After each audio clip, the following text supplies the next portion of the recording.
I once asked him, "Man, why are you such an A** sometimes?" And he looked at me and said, "You really want to know? Some of my teammates don't understand work." That line alone tells you everything about Kobe Bryant, a man obsessed with greatness, even if it meant being misunderstood. During his life, despite his legendary status, many players couldn't stand him. And now, in a powerful moment that's making headlines, Vanessa Bryant has finally revealed why. It turns out Kobe's intensity wasn't just about competitiveness. It was about a mindset far beyond what most could comprehend. Let's break this down. The feud that tore apart a dynasty, Kobe and Shaq's rivalry, wasn't just basketball drama. It was a cultural earthquake inside the Lakers organization. For years, fans thought they knew everything about Kobe's polarizing career, but Vanessa's insights have exposed the emotional truth behind the chaos. The roots of NBA players' resentment toward Kobe start with his complicated relationship with Shaquille O'Neal, a partnership so volatile it nearly destroyed one of the greatest teams in basketball history. When the Lakers paired an 18-year-old Kobe Bryant with 24-year-old Shaq in 1996, it looked like destiny, a perfect blend of power and precision. Shaq was already a dominant superstar fresh from Orlando, while Kobe was the fearless rookie with sky-high ambition. But from the start, cracks appeared, subtle clashes of ego, control, and definition of leadership. They respected each other, but both wanted to be the guy. That respect slowly turned into rivalry, and that rivalry evolved into open tension.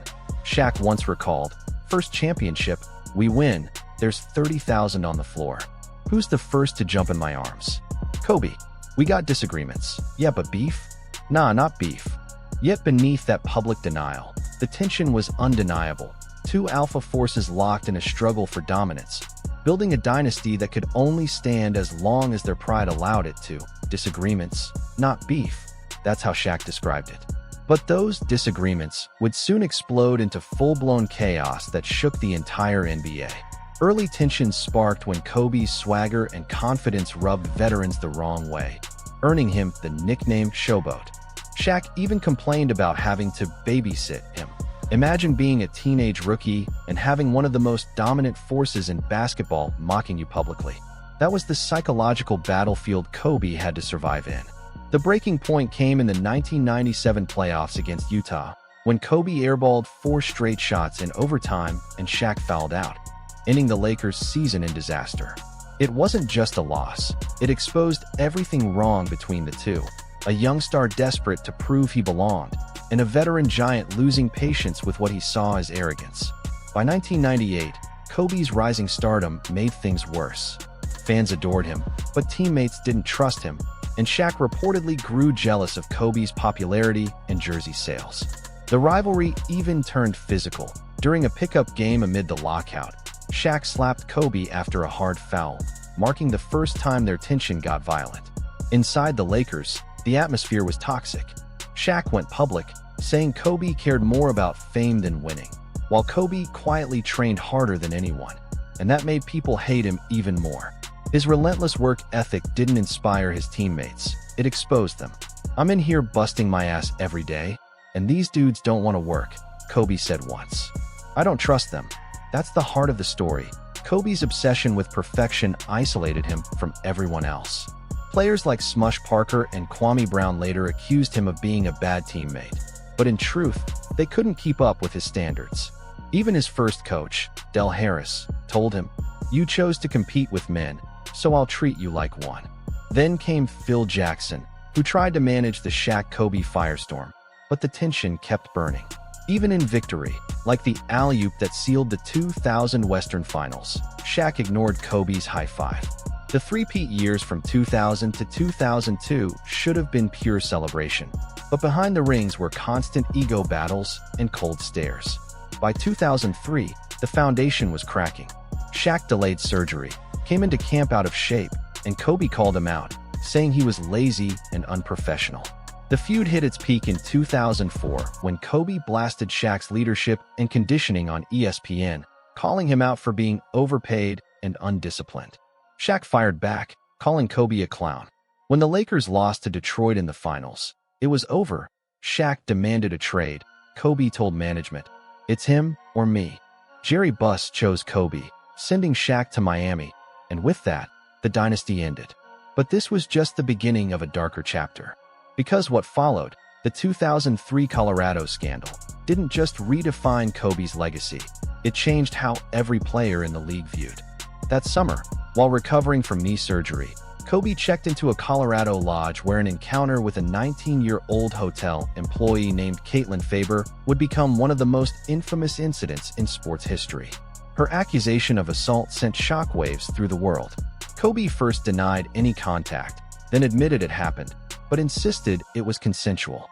For many players, that contradiction damaged their trust in him forever. He was charged with felony sexual assault, facing life in prison, and suddenly, the NBA's golden boy became its most controversial figure. The headlines, the court dates, the betrayal of public image, it all tore apart the fragile respect he had built. And while Vanessa Bryant stood by him publicly, what she would later reveal about that time showed just how deeply that scandal fractured Kobe's life, his marriage, and his standing among his peers, setting the stage for the most polarizing era of his entire career that many players found deeply troubling, because Kobe's own words made everything worse. He admitted to adultery but insisted the encounter was consensual, claiming she initiated it, that he stopped when she said no, and that grabbing her neck was mutual. For married players with families, hearing that from a superstar whose wife was pregnant at the time felt like betrayal on a moral level. But what truly shattered the locker room respect came from his police interview, when Kobe compared his accuser's looks unfavorably to another woman and even asked detectives if there was a discreet way to handle situations like this. That arrogance, that assumption that fame could shield him, made fellow athletes uneasy. Then came the evidence. The rape kit showed semen matching Bryant, blood on his shirt, and injuries consistent with force. Even if Kobe claimed innocence, the physical details couldn't be unseen. For many players, that contrast between his calm public image and the disturbing reports created permanent doubts about his character. His defense team went on the offensive, attacking the accuser's mental health and painting her as unstable and attention-seeking, a strategy that many within the league quietly viewed as cruel and calculated. Vanessa Bryant later described the emotional toll their family endured, but it was clear that Kobe's choices during that time isolated him from nearly everyone around him. At his 2021 Hall of Fame induction, Vanessa said through tears, "I wish my husband was here to accept this incredible award. He and Gigi deserve to be here." It was a moment of grace, but one that reminded everyone of the pain that came before. Inside the league, that forgiveness never fully arrived. The case turned into a circus, leaked transcripts, the accuser's name exposed, and media frenzy so intense it embarrassed the entire NBA. When prosecutors dropped the charges after the accuser refused to testify due to harassment and threats, it didn't feel like vindication. It felt like exhaustion. Kobe's statement afterward only deepened the divide. "Although I truly believe this encounter was consensual, I now recognize she did not view it that way." To his critics, that was no apology, just legal phrasing designed to save face. Then came the settlement, reportedly over $2.5 million, quieting the storm but confirming for many that money, not truth, had ended it.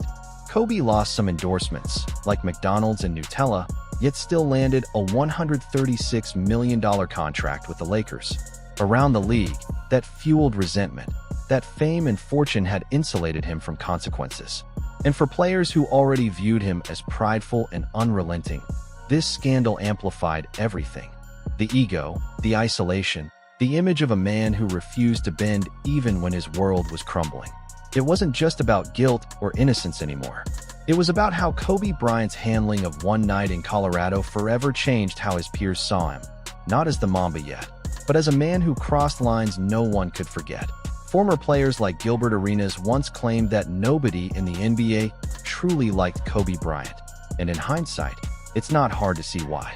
His relentless, demanding nature had already alienated teammates, but the Colorado scandal gave his critics fresh ammunition. Even though Kobe never admitted to rape, many players interpreted his carefully worded statement as a veiled admission of guilt hidden behind legal language.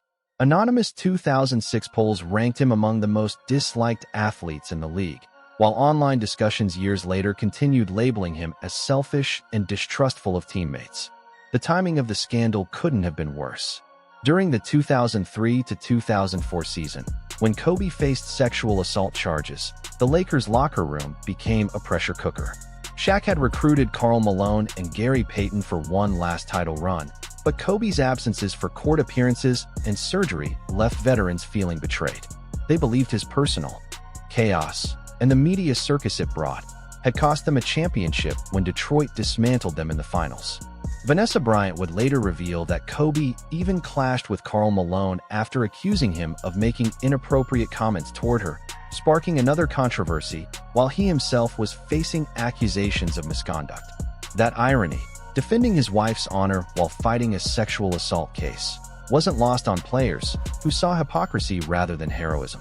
But perhaps the most unforgivable moment came when Kobe, during police questioning in 2003, told investigators that Shaq had paid women hush money to stay quiet. Shaq denied it, but the damage was done. In NBA locker rooms, loyalty is sacred, and Kobe's decision to drag a teammate into his own legal mess shattered that code forever. To his peers, that wasn't just betrayal. It was proof that Kobe couldn't be trusted when the pressure rose. Even after charges were dropped, the fallout lingered. Many journalists and MVP voters, closely tied to league circles, admitted years later that Kobe's reputation had cost him awards. He won just one MVP in 2008, despite seasons worthy of more. It wasn't just about stats anymore, it was about perception. The scandal permanently stained his standing among both peers and media alike, isolating him from the brotherhood of the NBA. It marked the beginning of a lonely, complicated legacy, one defined by greatness built on the ashes of broken trust and a reputation that no amount of championships could ever fully repair. This period of legal troubles and shattered relationships didn't just mark a dark chapter in Kobe Bryant's life. It planted the seeds of conspiracy, suspicion, and tragedy that would shadow him until his final days. The aftermath of his scandal reshaped the entire NBA landscape, reaching far beyond the hardwood and deep into the psychology of fame, loyalty, and redemption. Vanessa Bryant's revelations from that era paint a haunting picture of a man both loved and loathed, a player whose obsessive drive isolated him from everyone around him. His resistance to load management became both his badge of honor and his curse, admired by fans, but despised by players who saw it as arrogance disguised as discipline. After the scandal, Kobe's relentless work ethic wasn't just passion. It was punishment, an unending attempt to silence doubt through greatness. But to many, his record-breaking shot counts and relentless style screamed selfishness, not sacrifice. When Dwight Howard left the Lakers, calling Kobe a ball hog who misled him, it echoed what countless stars had felt before. Playing with Kobe meant surrendering your own shine to his redemption arc. Gilbert Arenas once said that Kobe's mindset clashed with the modern NBA's collaborative spirit, and that his leadership lacked the warmth of Jordan or LeBron. Even Vanessa's own words about Kobe's view of LeBron, "You don't inherit greatness, you earn it," hinted at a man at war with the very idea of privilege, convinced that suffering was the price of glory. But that suffering came at a cost. The scandal stripped away his charm, leaving behind a competitor whose fire burned too bright to touch. Books like Three Ring Circus, podcasts, and old polls ranking him among the most hated athletes prove how deeply the wounds ran, even years later.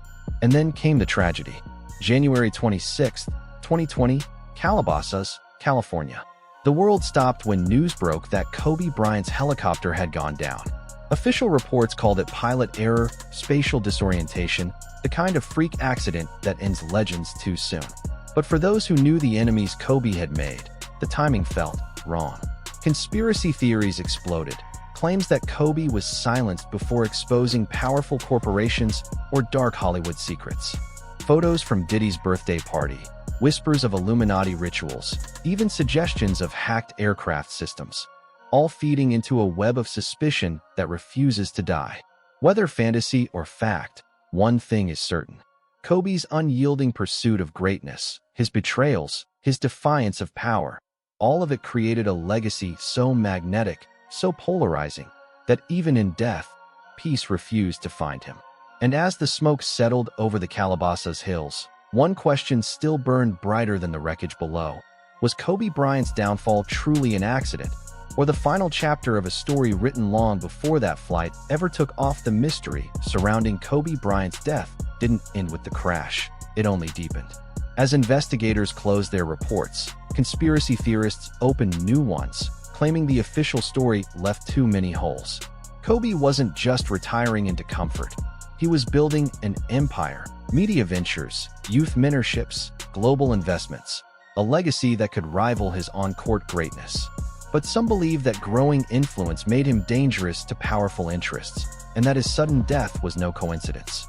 The eerie detail that first responders took unauthorized photos of the wreckage and shared them only fueled suspicion, especially after Vanessa Bryant's lawsuit against Los Angeles County ended in a $28.85 million settlement. It wasn't just about privacy, it was about what those photos might reveal. To many, the idea that Kobe's enemies didn't die with his career feels chillingly plausible. Former players and podcast hosts like Steven Jackson have pushed back against what they call the anti-Kobe agenda, arguing the hate has gone too far. Yet, that very agenda didn't appear out of thin air. It was born from years of real feuds, betrayals, and resentment, from locker rooms torn apart by ego clashes to friendships broken under fame's glare.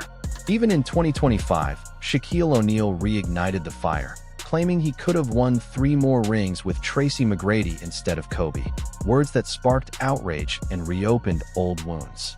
Fans saw it as jealousy, but those who know their history understood. This bitterness wasn't new, it was decades deep.